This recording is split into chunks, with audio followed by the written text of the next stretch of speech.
मुलायम सिंह यादव के गृह जिले इटावा में गैंगरेप के बाद लड़की को जिंदा जला दिया गया है। घटना कल शाम की है। वारदात के बाद लड़की को सैफई के अस्पताल में भर्ती कराया गया था, जहां आज सुबह उसकी मौत हो गई है।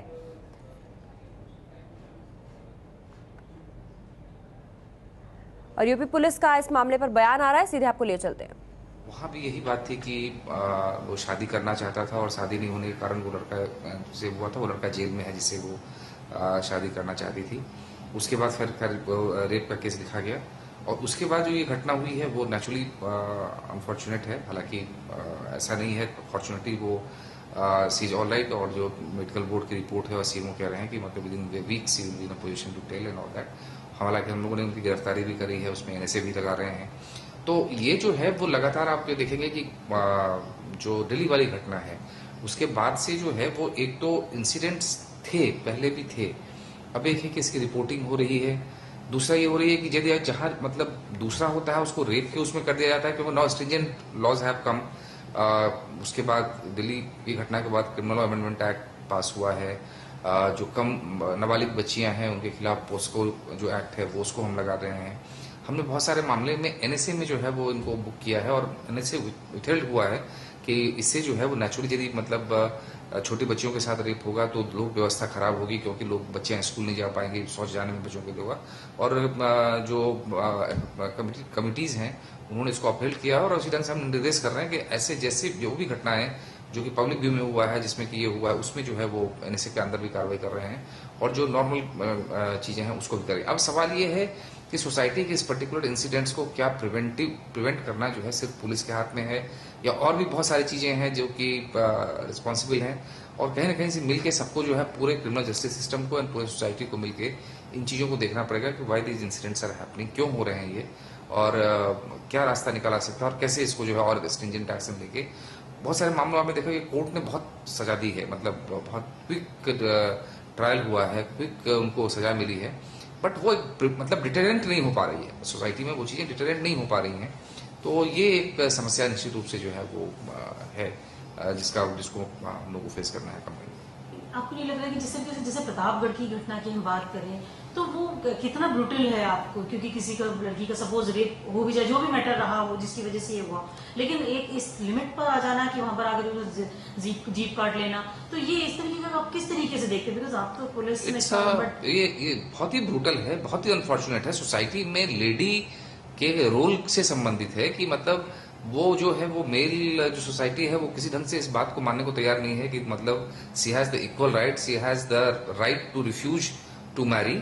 उसका अपने ढंग से उसको मना कर सकती है और उसका अपना बराबर का राइट है। ये सोसाइटी को मानना पड़ेगा, समझना पड़ेगा। और वही जो ट्रांजिशन पीरियड है हमारे सोसाइटी का, उसके ये सारे सारे परिणाम है। और खास करके जो रूरल एरिया है जहां पर कि मतलब फ्यूडल माइंड सेट है, जहां पर कि और भी ज्यादा फ्यूडल माइंड सेट है, वहां पे से मतलब एग्जाम्पल ऑफ प्रतापगढ़, इटावा, इस सारे में सब जगहों पे जो है वो थोड़ी समस्याएं देहात क्षेत्र में जो है वो डिफरेंट हो जाती हैं, जहां पर कि dowry anti dowry act social legislation कब से पास है, लेकिन पूरी की पूरी ग्राम पंचायत कहती है कि नहीं देना पड़ेगा दहेज, आप दीजिए। अब वो उस लॉ को कैसे इन्फोर्स कराया जाए जब तक कि सोसाइटी जो है वो इसको मानने को तैयार नहीं हो रही है। So there are many social issues that are involve. आप मतलब ये तो मानते होंगे ना आपकी कि जिस तरीके की जो घटनाएं, जैसे खासकर प्रतापगढ़ की बात हो रही है, तो यहाँ पर ये माना जा रहा है कि अभी तक बहुत ज्यादा पुलिस ने कोई स्ट्रिक्ट एक्शन नहीं लिया। नहीं, अरे प्रतापगढ़ वाली घटना में जो एक इंदल था उसकी गिरफ्तारी हो चुकी है, वो जेल जा रहा है, उस पर एनएसए लग रहा है। वो तो already been arrested and we have instructed SP Pratapgarh कि इस पर्टिकुलर मामले में नेशनल सिक्योरिटी एक्ट में उस आदमी को बंद करने की आवश्यकता है, क्योंकि इससे ज्यादा ब्रूटल तो और कुछ हो ही नहीं सकता है। और इसमें जो है वो जिस ढंग से इन्होंने वो किया है और पूरा क्रिमिनल जस्टिस सिस्टम को जो है वो इन्होंने जो है वो बिल्कुल डिविएट करने की कोशिश की है। एंड सेकंड जो एक और इशू है जो मैं हाईलाइट करना चाहूंगा यहाँ पे, वो है कि विटनेस प्रोटेक्शन प्रोग्राम ऐसे सारे मामलों में, जैसे कि ये इस केस की विटनेस थी, विक्टिम भी थी, विटनेस भी थी, तो अपने यहाँ जो है लीगल सिस्टम उसमें विटनेस प्रोटेक्शन प्रोग्राम जो है उसको बहुत ज्यादा हम लोग अभी लीगली इवॉल्व नहीं हो पाए हैं, जबकि दूसरे कंट्री में ये है। और हम लोग कोशिश कर रहे हैं कि इसको और जो है वो हम या तो लेजिस्लेशन के थ्रू या फिर प्रोसीजर्स के थ्रू कुछ ना कुछ हमें सिस्टम से बनाना पड़ेगा, जिसमें कि हम विटनेस को जो है वो प्रोटेक्ट कर पाएं। जिस केस का जो इम्पोर्टेंट विटनेस है उसको प्रोटेक्शन दिया जा सके, उसको बचाया जा सके, उसको सेव किया जा सके, उसको कोर्ट तक ला के उसका जो है वो जो टेस्टिमनी है, जो स्टेटमेंट है वो रिकॉर्ड कराया जा सके।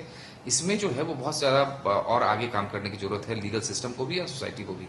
ये माना जा रहा है कि पुलिस कई मामलों में, जैसे सपोज इस मामले में होता है, ये माना जाए जैसे लखनऊ में गोमती नगर का मामला था, कि माना कि इसमें पुलिस का अगर सपोज कहीं गलती आती है तो लाइन हाजिर कर दिया जाता है।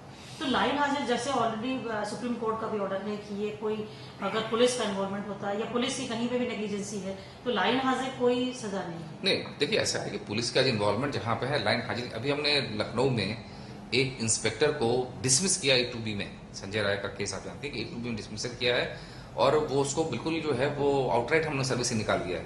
न तो लाइन हाजिरी, न सस्पेंशन, सिंपली डिसमिसल फ्रॉम, जो कि एक्स्ट्रा ऑर्डिनरी कंडीशन में कॉन्स्टिट्यूशन के सेक्शन 311 या जो हमारा पुलिस एक्ट है A2B का हम सहारा लेते हैं,